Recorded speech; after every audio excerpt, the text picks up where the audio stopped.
No, she wants to test. Tom, can you hear us? I can hear. Great, we can hear him.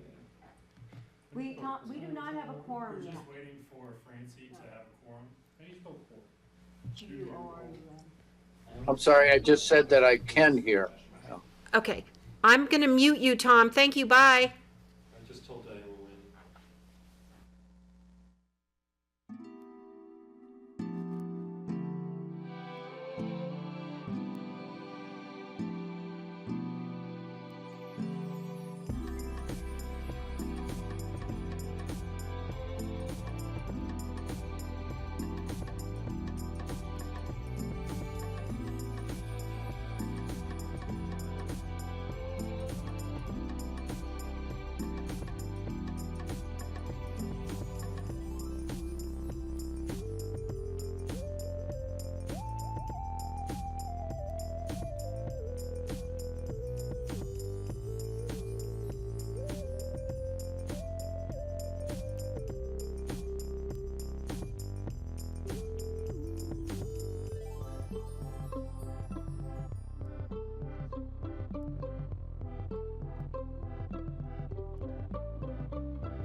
Okay, we will call to order the February 15th, 2023 regular meeting of the Aspen Pitkin County Housing Authority Board of Directors.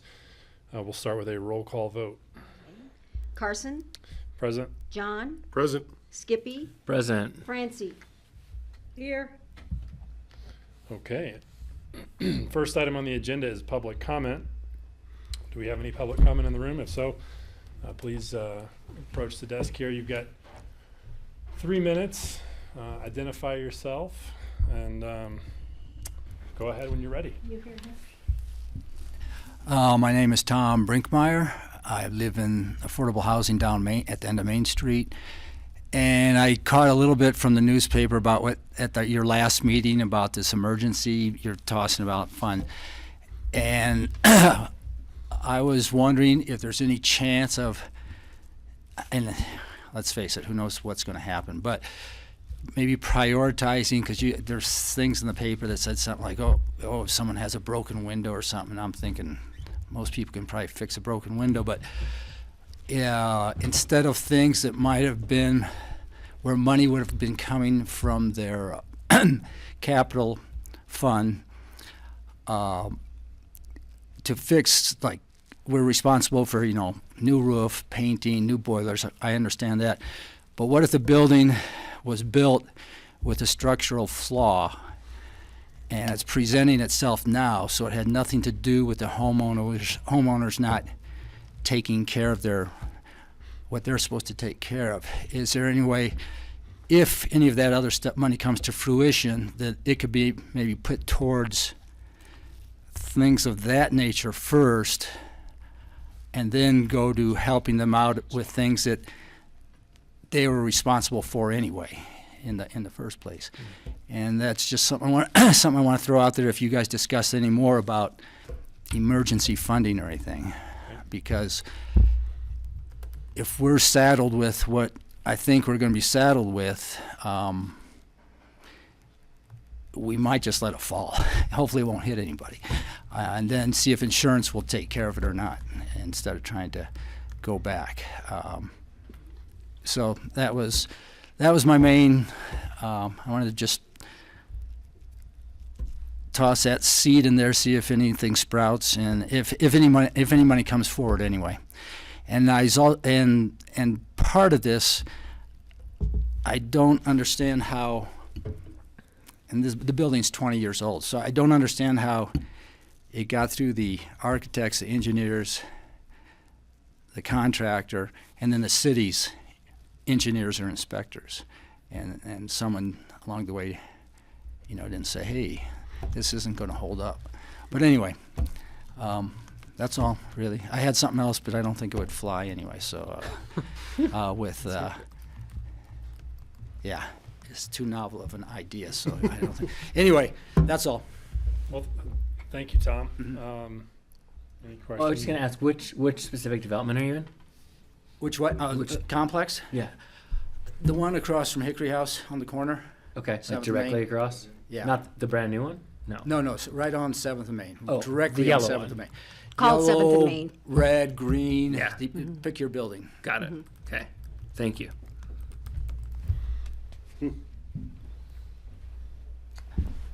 Thanks. Thanks, Tom. Thank you. What was the Christmas tree lot? Yeah. Mhm. Yeah. That was before my time. Yeah. Okay, no other public comment in the room. Don't see any online, so we will close public comment and go to Board of Directors comments, and we will start online with Francie. I have no comments tonight, thank you. Can we turn her up a little bit? Okay, thanks. Skippy? No real comments other than just a reminder that Election Day is March 7th. Ballots have been shipped, and 100% voter turnout is always the goal. So be on the lookout for your ballot. If it hasn't arrived to you, everyone gets an automatically mail by February, call it 28th. Call the city clerk to make sure that your registration is proper, get your ballot, or just go to pickinvotes.org. Where you can register or change address. Thanks, Skippy. John? No comment. tonight. And no comments from me, so we will move right along to executive director's comments. Hi, good evening, everyone. I just wanted to highlight two things. One, the APCHA newsletter went out last week, and I thought it looked good. And it's probably our most efficient way of communicating directly with APCHA clients and the APCHA community. And it had about a 60% open rate, which is very high for this kind of product. So it was great. And it's in English and Spanish. And then we also are still working on a time and a facilitator for a board retreat. So we, just to assure you, haven't forgotten about that. And I think I'm talking to somebody I think will be very efficient facilitator, and he'll be back in the Valley in a couple of weeks, and we'll be chatting. So we're still working on that. Remind me the time frame we're talking about. We're talking about late. Well, we were trying to do it early summer, but that clashed with Food and Wine, so it's probably going to be more like late summer. Right. That was, Right. that We had the perfect date, and then we're like, oh, that's a really terrible date. So yeah. that's what we did. These policies are all a little wonky. But we're still working, and that's all I have. Thanks. Great. Where there are, again, just a reminder to make sure you check rentals, and we will, I believe, have a couple of sale units coming up within the next week. So again, make sure you sign up for notifications. One thing that I do want to mention really quickly with the board, and this is just something to ponder on, is we have a lot of employers out there that own properties that are Category 2, because in order for them to keep the help, they have to pay them more than Category 2 income. They're having major issues because they can only put Category 2 people in the units that they own. So it's something that they would like to somehow readdress the categories for some of these units that these employers own. So if you want us to do, bring back something with regards to that, if the board directs us to, I'm more than happy to do something like that. Well, I mean, that's an interesting discussion, because we did that math problem when we started looking at buying units for, as a bank, as an employer, right? And Category 2 is you're just over $20 an hour, Right. which is not. Which could is see not, everything you now. know, I don't being told understand. $25 an hour today. Yeah. I mean, it's And you got to get people to come to work in Aspen. yeah. It's interesting because, I mean, you kind of need to solve the immediate problem, but also, you know, the whole point of targeting or tethering to AMI is the categories are supposed to rise with inflation of wages, and it suggests that that standard is not, at least for these employers, working appropriately. And so do we have just sort of a larger category tether problem that we could address at a systemic level? And that could even also be readdressing, again, the incomes for the categories. Yeah. We did bring that back to you at one point in time. Yep. We did request possibly increasing each of them either by the same amount or whatever, and we didn't get a lot of feedback from the board that you wanted us to to move forward with that. I think it's one of the things that we did do is we increased the amount of money that once somebody's in, they can make up to 150% more of that, but that doesn't help the person initially trying to move in. Yeah. So, but again, think about it, let us know if that's something that you want us to possibly bring back for discussion. How many units are we talking about? Well, it seems like I talk to a different employer almost every other week. That because a lot of the scattered units out there that are in this part or this part, they had to do Category 2s, and a lot of them own the Category 2. Like the Christiana Lodge, I think there's 3 units at the Christiana Lodge, and they're all Category 2. And one of the banks owns them, and they are having a hard time. They want to put their employees in them, but they make Category 3 wages. Right. So, I'd certainly like to see like a compilation of those, you know, what are the categories, what are the wages that when this started, what are they now, and just start to get a sense of how pervasive that problem is in like real terms. I think that'd be helpful. okay. And we have two very good fact checkers here for that specific. It's an interesting problem. And so Yeah. if it was, you buy free market, then you can kind of craft your solution as an employer. Right. It's on, I'm just not close enough. We'll work on that and bring that back to the board for further discussion. Thank you, Cindy. Okay, we'll move to the consent calendar. One item, minutes of the February 1st, 2023 regular meeting. Any discussion? Additions, subtractions, or a motion to approve?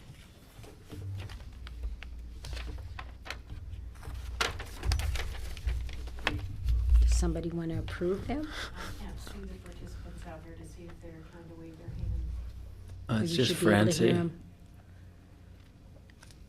Why did we have it and now we don't? There's Francie. Francie, she's trying to do something. Yeah, I've been here, my video got turned off. You're back. Okay, I've been here the whole time, Okay. just so you know. Heard everything. Did you want to make a motion for the minutes? Sure, I'll make a motion to adopt the minutes as they stand.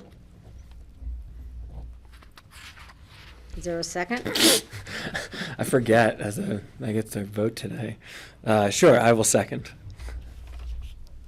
All right, and it is a roll call vote. Okay, Skippy, Yes. Carson, Yes. John, Yep. and Francie. Yes. Thank you. All right, we will move to the rightsizing, continued discussion. Bethany, we'll kick it to you.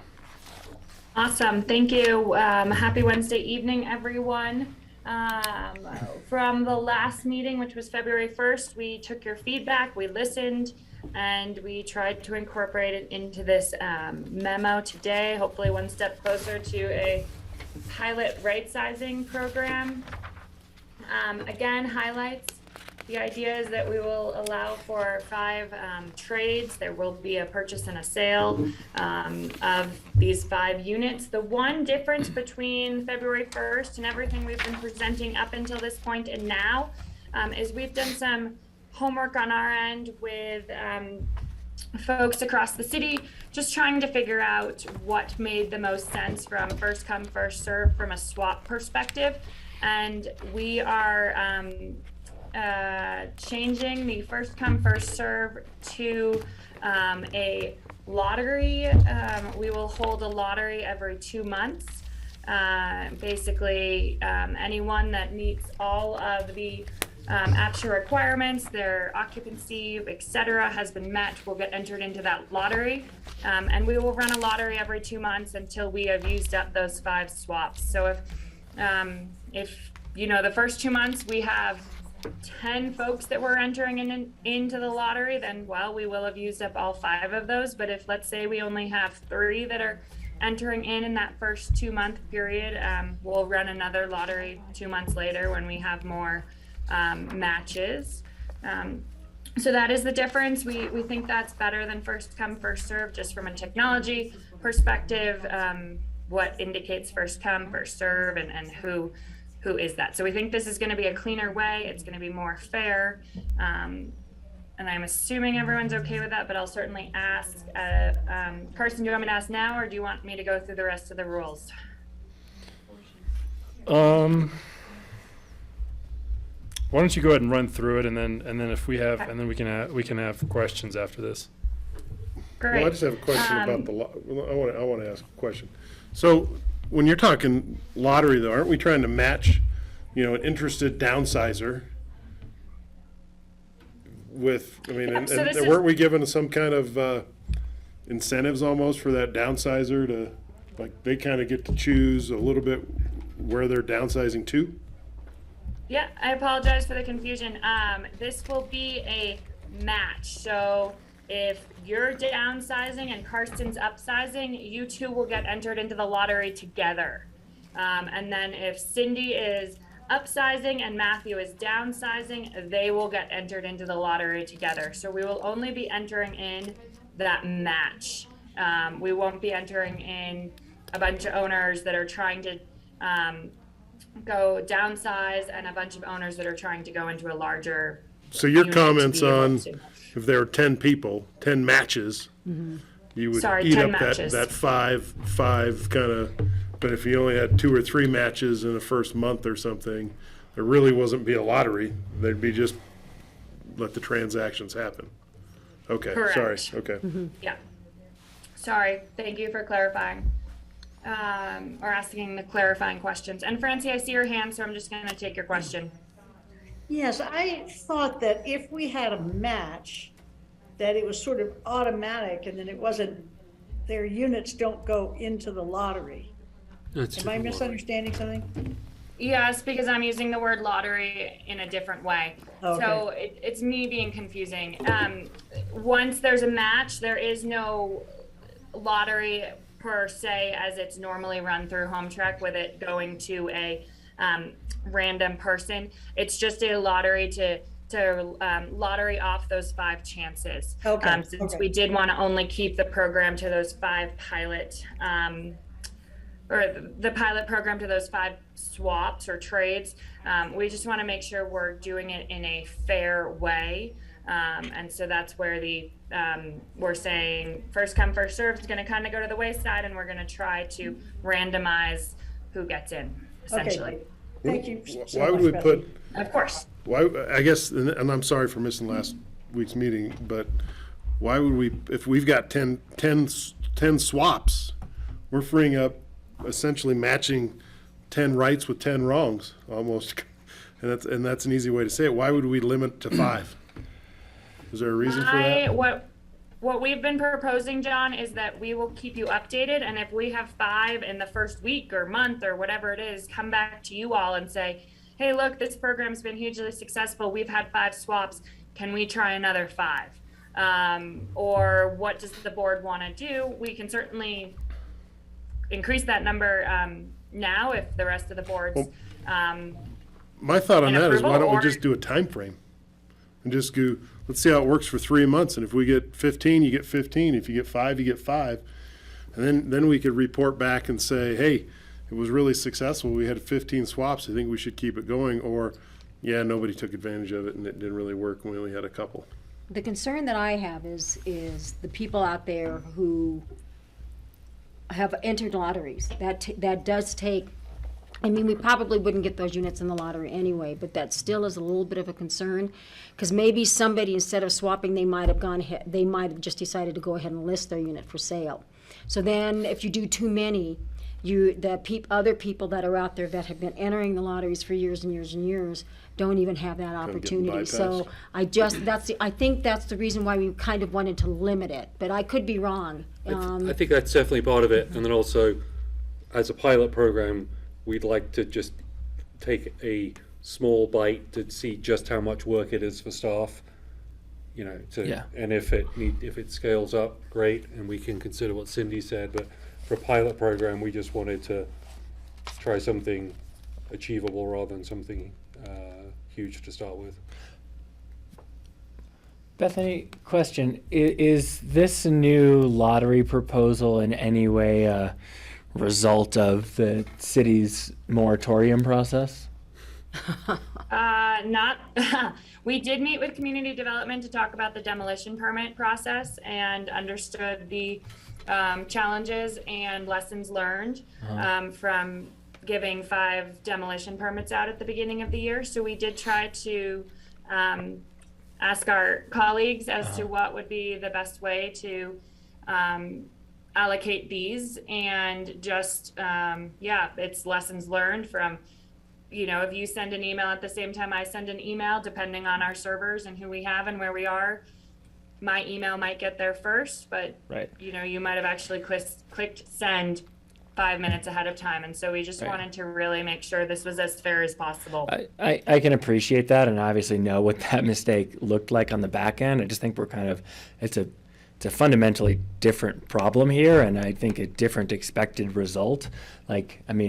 We knew that in a development scarce environment, after a significant waiting period, there was going to be a tsunami showing up. I don't think we expect to have 1,400 affordable housing residents come forward and ask for a swap and be sitting there at their keyboard. They're going to be figuring out the right place and the right person. Like, I don't intuit that we're going to have this similar rush. And to John's point, I view more as better, right? And I recognize that the board wants to go slow and staff wants to go slow to see this, so that's fine.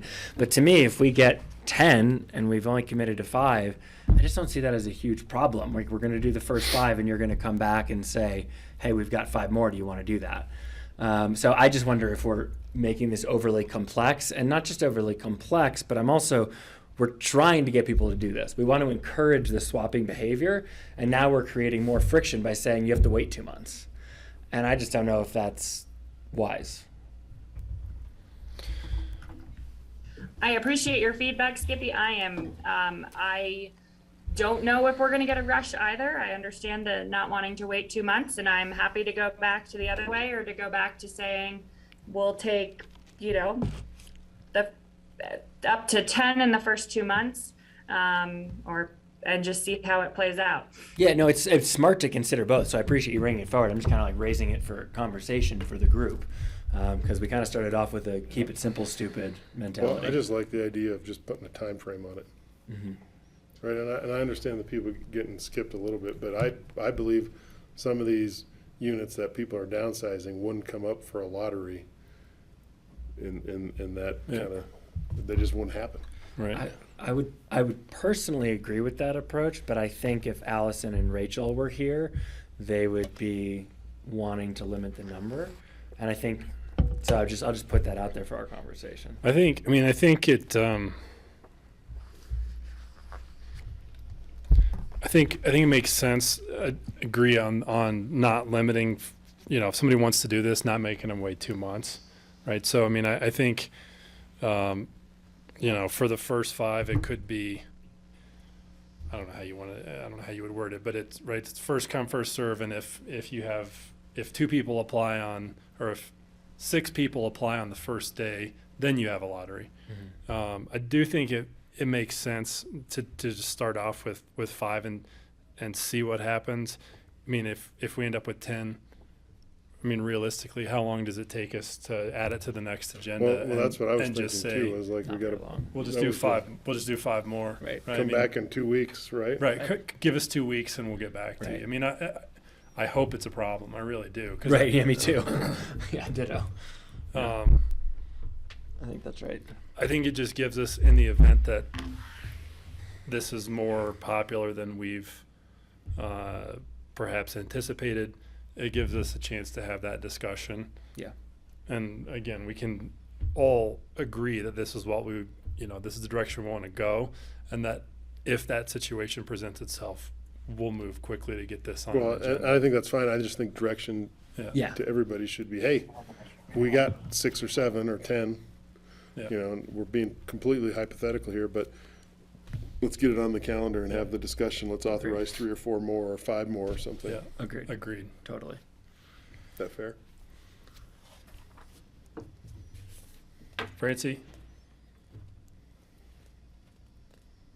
I think we want to get this rolling, so I think it might be good to go with the way it is, and then if they get 3 right away, they could come back to us then and say, oh, look, this is hotter than we thought, and then we could add more. Just see how it kicks off.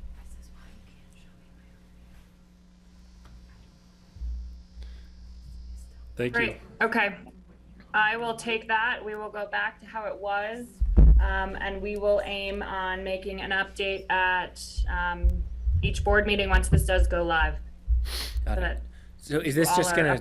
Is this gonna start? It won't come back for a first and second reading. We'll just get this pilot rolling. I'm gonna ask Tom Smith to weigh in, whether he's gonna weigh in right now or offline. I want to make sure when we get through all of this, though, we're comfortable with all the items in here, and then Criteria. Tom is live though. Well, yeah, I was just, it's not a regulation change. And I think it's more in the nature of an administrative action. We could, if you want to be squeaky clean, put it into a resolution format. And that way, we don't have to worry about whether it's been procedurally correct or If not. we don't have to wait another 2 months, let's not wait another 2 months. I just want to double check. Why don't we start now and put a resolution in the packet for the next meeting just to be squeaky clean on this, okay? Sounds great. So Skippy, it can be in the March 1st packet for you all to sign off on. Okay.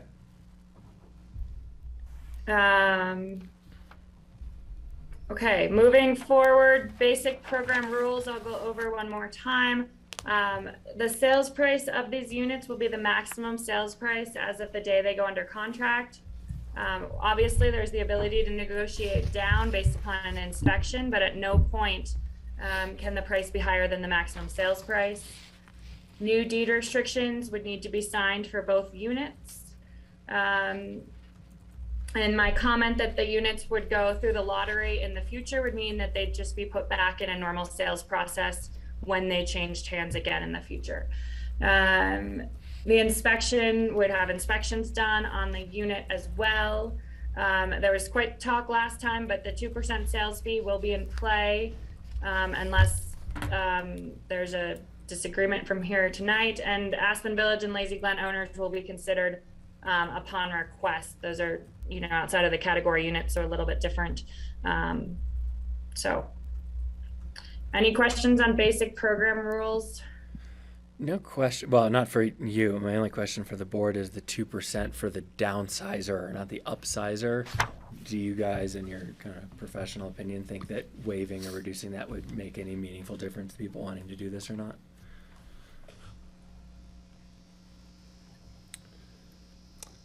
Well, that's just another incentive for somebody to do it, right? Yeah.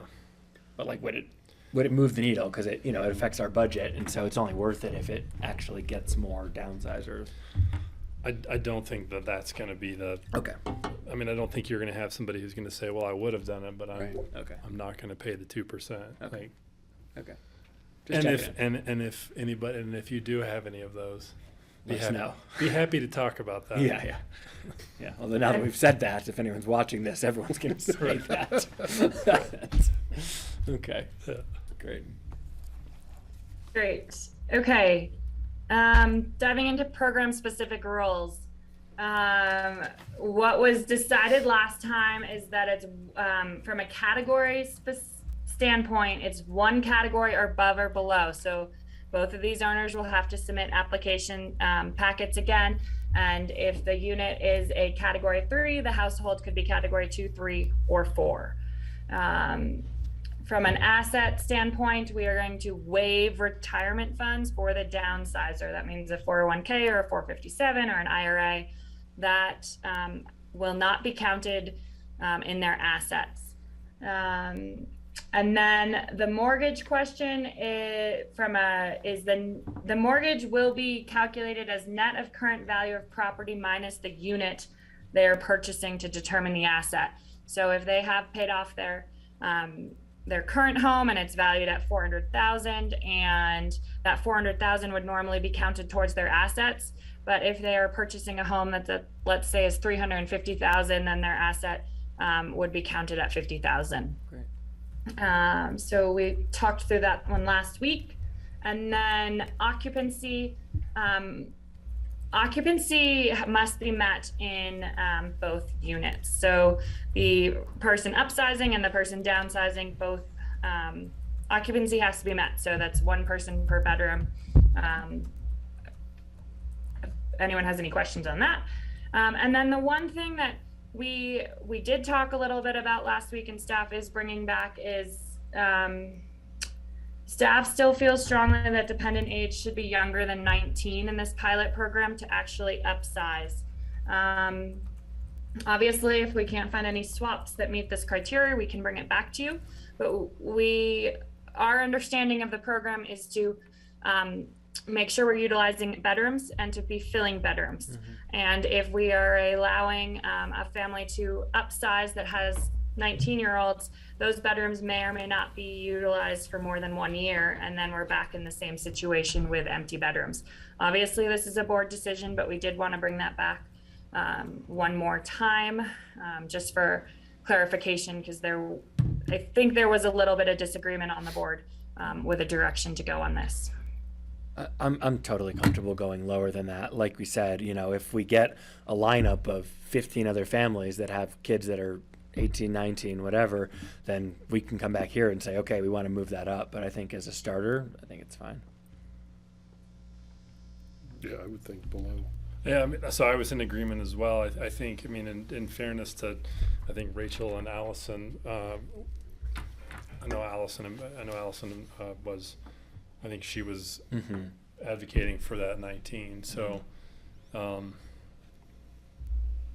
I think it's, to Bethany's point, what's the intent? What are we trying to do? And if we're going through all this and we're not really solving any of the problem, why do it? Yeah. And I think didn't we put some rules in there eating up a bedroom at one point? I'm trying to remember some rules we talked about. If a parent qualified for a unit with their 18, 19-year-old kid for that extra bedroom, weren't they kind of eating up the bedroom for the 19-year-old if they wanted to apply for housing at some point? Don't we have a rule? I thought we had a rule We in had place. talked about how if the kid goes past that trigger age but is a qualified worker, that they could still qualify or they could have their own place. And that was in like the previous discussion when we changed the ages. Right. If that's what you mean. Francie, And go ahead. Hold up, muted. Muted. Let us hear that fire crackle, Francie. I There cannot we go. really hear people very well, especially Skippy and John. I don't know if Tom's having the same problem, but it's very, very quiet. Sorry. I can I'm not act- close I can enough to hear the Bethany microphone. Sorry. Perfectly. We're both doing the lean back. Oh, is Thank it? you.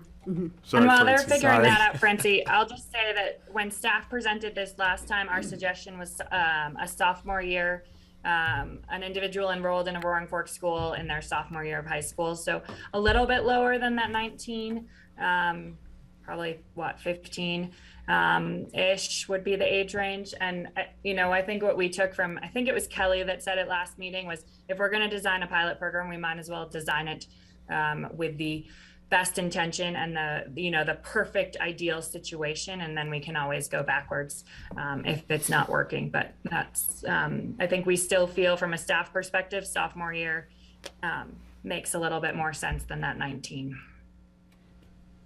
For the maximum age of qualifying for a bedroom, Yes. boy, that's pretty young, but okay. I would do 18. Changing them. That's not what they're saying. Okay. Trev is, I got a sophomore, he's a 16. And I'm not crafting this for my program, but for me, but I would do 18, graduate, they have to be in high school, maybe there's a gap year, they're staying here or something. I mean, kids do that. I know there's kids that probably don't go to college that are going to live with their folks for a couple of years until they get out on their own. But I would do it. I mean, I don't know if I'd do 19, but I would do 18 or younger. And then in a year, you're going to end up being So it's going to be Maybe. no longer going to be the right size. To me, that leaves that bedroom. But maybe that's what I'm 9 times saying out is of maybe 10. they go to college, but maybe they're. I mean, I know kids. The kids in Tyler's class, they're working here in Aspen, living with their folks today. They're 20 years old. So.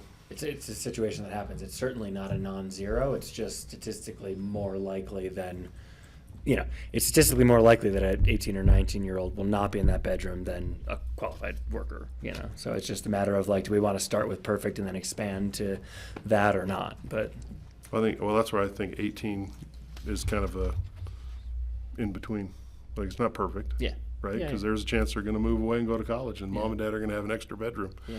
But there's a chance that they stick around and make $35 an hour parking limos and driving limos at the Hotel Jerome, too. sure. So, Yeah, no question.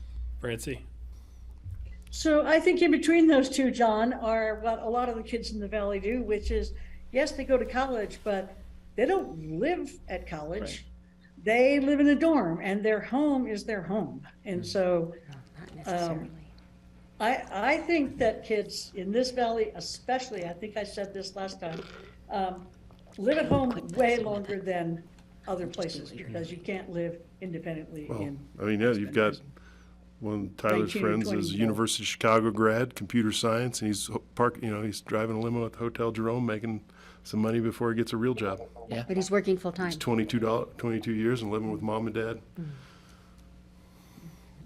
But- So I mean, especially for college students who are, you know, really working hard at college, their home is their parents' home. And I just think it's, Well, They I should mean, that's qualify. kind of where I say 18 is the cutoff, right? Because they'd still be probably high school age, and seniors, juniors in high school. And there's a chance that they're going to come home for the summers and work. And I think what nobody's saying right, can that I those quickly that just they finish can't. what I was thinking? Yeah, go ahead. So imagine that you have a kid in college and you're doing this swap. And so you're only allowed to have a couple of bedrooms because your kid is too old to qualify. And he comes home for the summer. But what does he do? Well, so hold on. So in that example, right, the people swapping in would already be in a smaller unit. Right? So the home would already be a smaller unit. And so the question is, they're living in a smaller unit now. The child is away at college. Should we allow them to move from the smaller unit to a larger unit? That's the question, right? Nobody's saying that. Well, but we're saying both. Like that's Francie's decision. Is are you somebody that's got college-age kids that would potentially swap, downsize to one bedroom? If we do it this way, you're going to have people that are going to hold on to a bigger unit than they need for a couple more years, right? Because both units in this, occupancy is met in both units.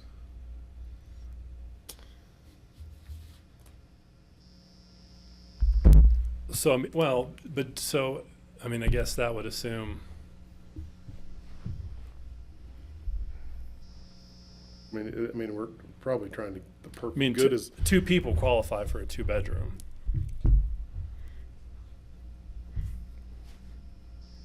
right, so you'd have that extra bedroom. Right. Okay. I'm just saying, I think you should do it for 18 and allow for some flexibility, but.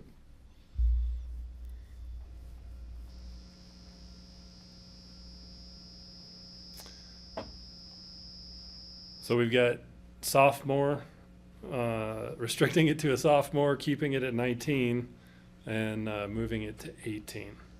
At the end of the day, the difference in 16 and 18?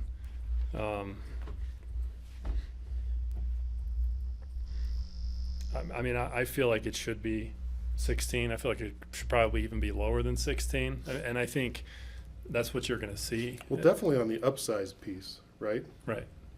Absolutely, on that piece where somebody's going to a bigger unit, I think they should have that, maybe it is 16, but on the downsize piece, where you might be moving from a 4-bedroom and want a 3-bedroom, right? That, to me, that's different.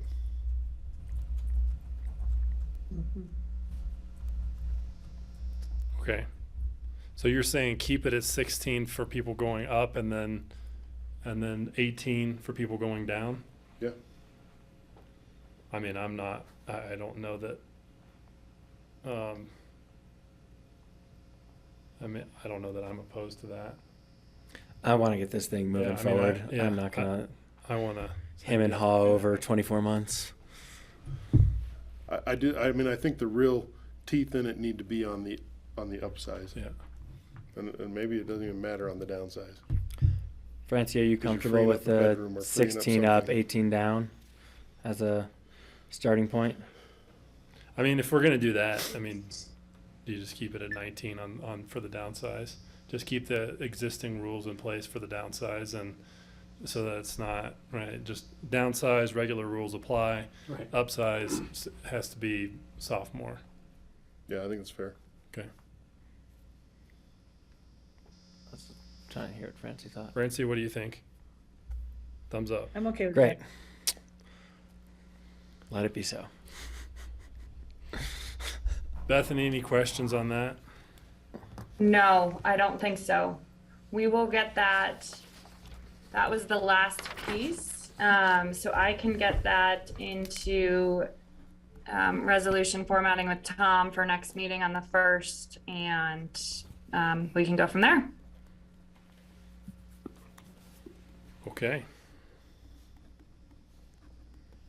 That sounds great. Well, with that then, we will move on to the first reading of resolution number 1.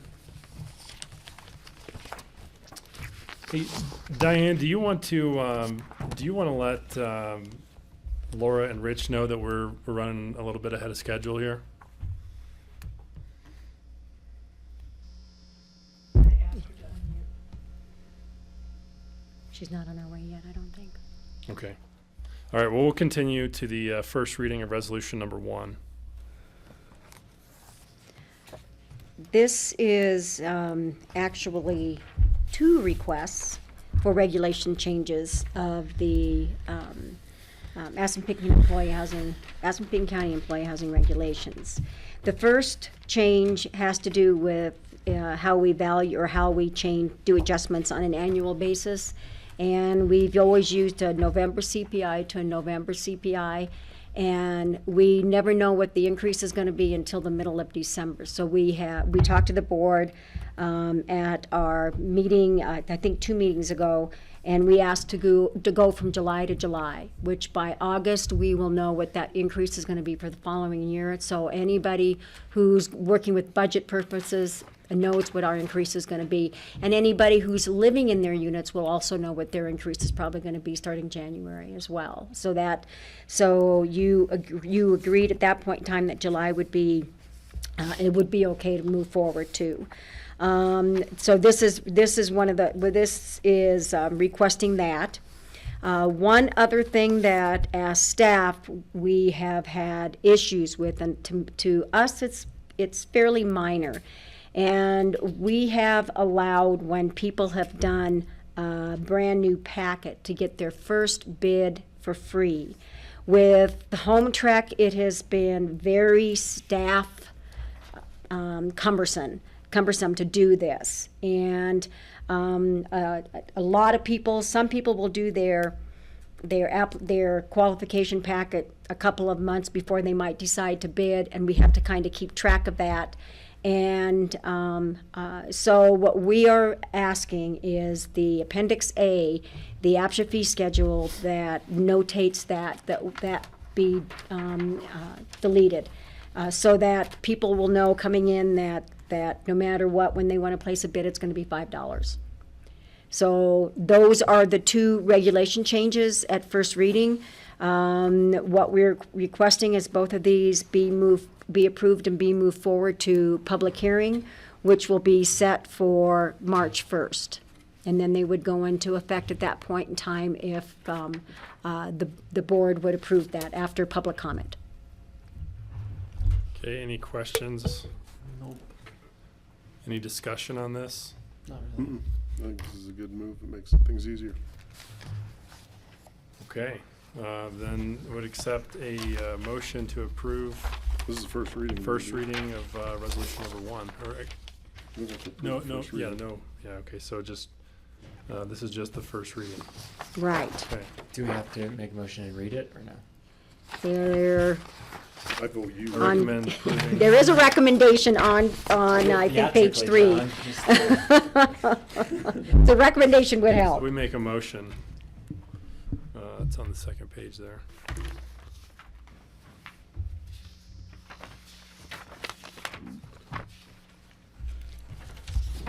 I did not number these pages. Third page. Right. All right, I will make a motion recommending approval at first reading, requesting amendments to the specific sections of the Aspen Pitkin County Housing Authority regulations as stated above at first reading, and scheduling a public hearing for March 1st, 2023 for second reading. Do I need a second? Got a motion and a second from John. A second. Okay. Roll call. John, Roll call vote. Aye. Carson, Yes. Skippy, Aye. and Francie. Aye. Thank you. Okay, passes first reading. Okay, so the next item on our agenda here is the executive session. We're running ahead of schedule here, and we've got some people that are going to be joining us that are not present. So let's take a. Can we cut off the coverage because we're not going to come back Want afterwards. to vote right? to go No. into Yeah. executive now, and then when they come? Yeah, let's do that. Let's go Yeah. ahead and vote to. Let's go ahead and make. Or I guess I can do it.